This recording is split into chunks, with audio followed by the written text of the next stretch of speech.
Um, One of the projects that I love to do every single year is to make canned caramel.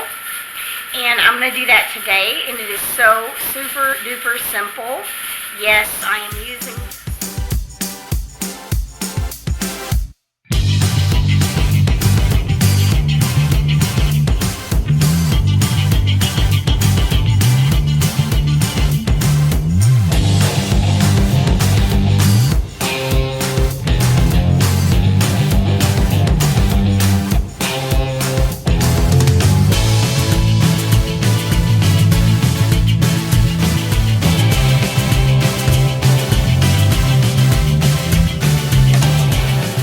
y'all.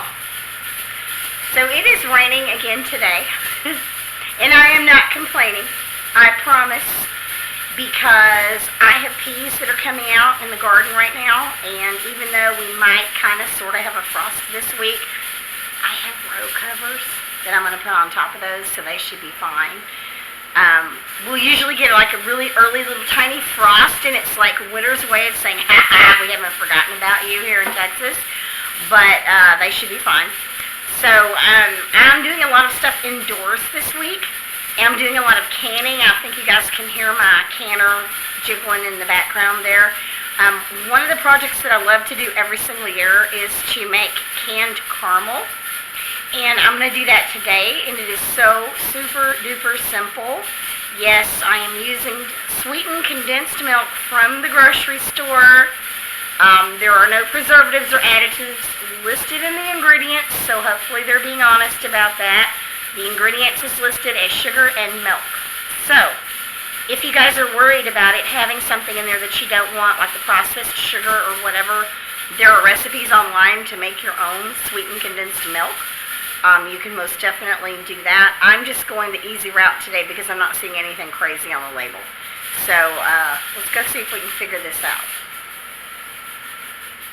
Okay, y'all, this is a simple and easy project that I absolutely love. This caramel sauce is great for dipping apples in if you just want kind of a light, fresh dessert. It is also great on ice cream. It is wonderful to drizzle on any kind of dessert that you might want a caramel drizzle on, or use it to make a caramel pie with apples or whatever. It's just super duper good, and it's super duper easy. So I have 6 cans of, here we go, let's see if we can see this, Great Value brand condensed sweetened milk. And again, if we check this label, and I don't know if you guys can read that on camera or not, the ingredients is basically milk and sugar. So there's no preservatives or additives or anything in this, at least if they're telling us the truth. There's not.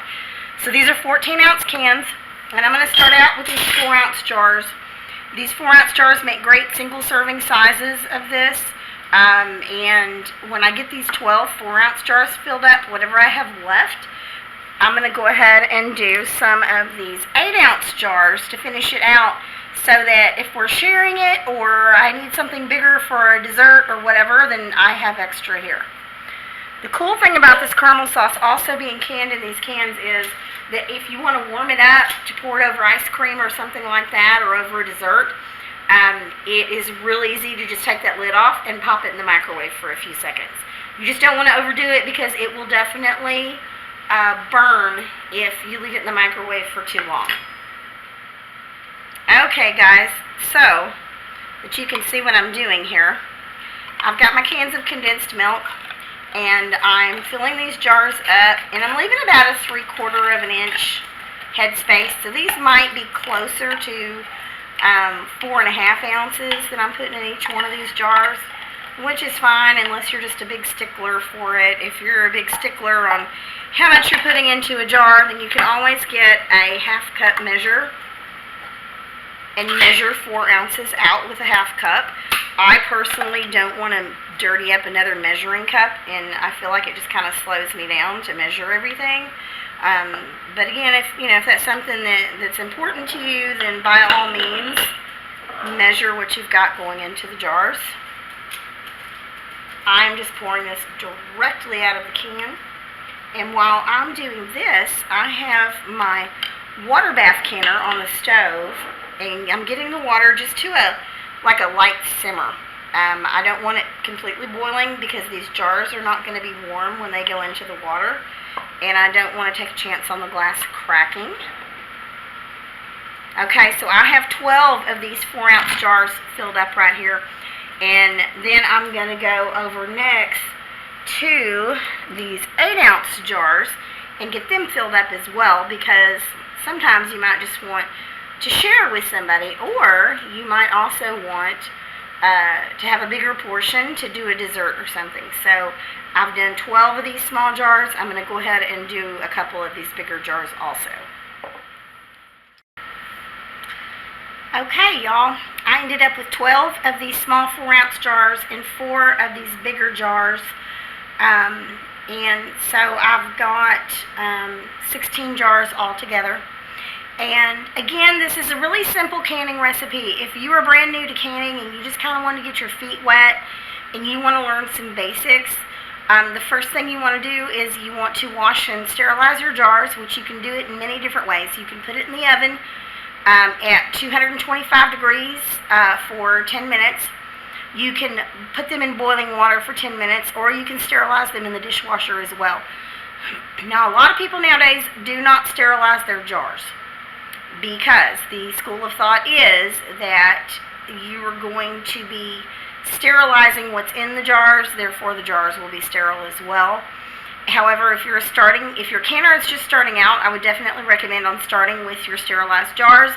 And then when you get comfortable with things, if you want to do it differently later on, then, you know, that is totally up to you.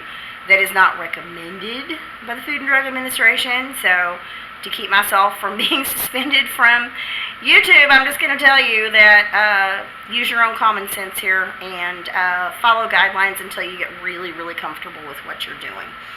So the next thing that we're going to do on these jars is we want to make sure some of these have some condensed milk on the edge of the jar, and we want to make sure that all of that is gone.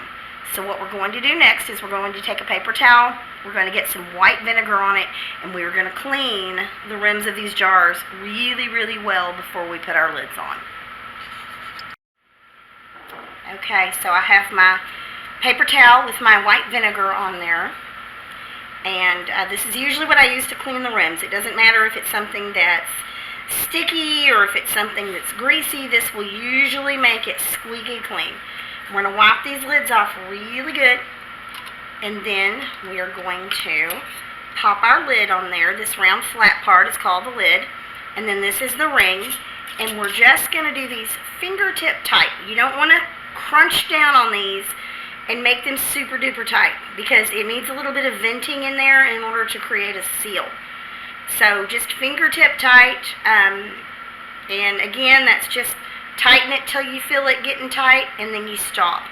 You don't want to hunker down on this and make it super tight, because what could happen is if there's not a way for the air in here to vent while it's sealing, then sometimes you will end up with these lids bulging out, and when you do that, you take a chance on not getting a good seal. So we're going to go ahead and continue and get the rest of these cleaned and get our lids and rings on here.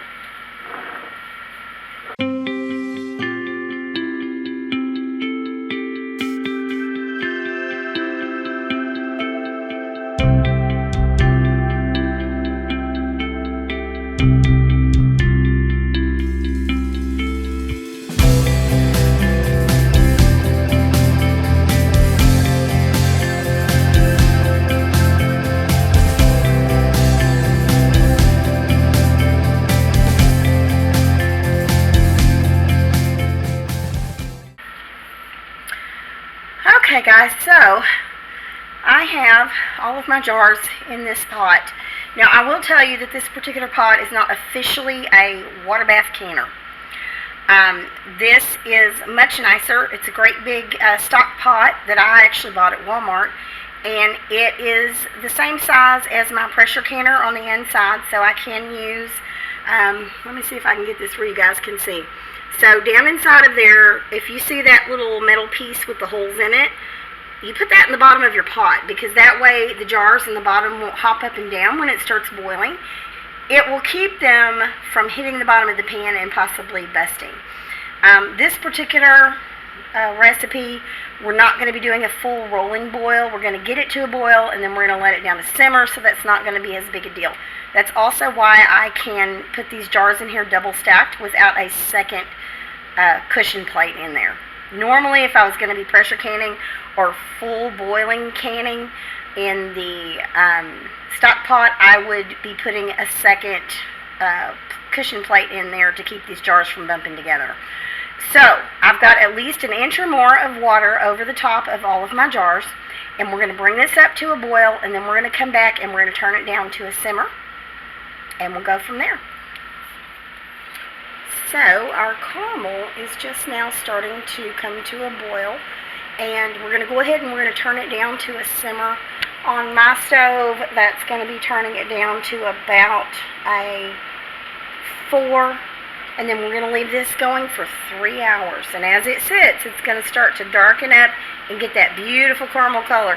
But you don't need to mess with the jars, you don't need to stir anything, you don't need to mess with anything. You just kind of set it and forget it. And we'll come back and check on it in 3 hours. Okay, y'all, we're about 2 hours in on this caramel sauce.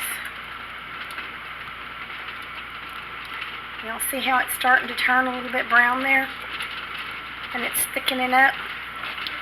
That shows that we're getting there. We've got about an hour to go. Okay, I'm filming. Okay, guys.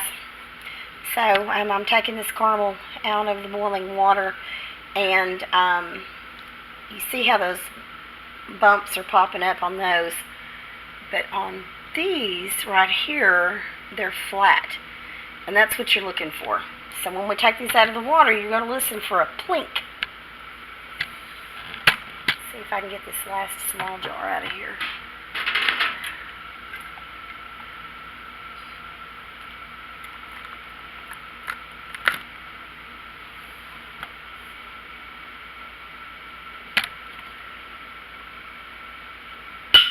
Oh, there it went. Did you hear that plink? That's what you're listening for. And that's going to tell you that your seal is sealed. So, we ended up with 12 of these 4-ounce jars of the caramel sauce.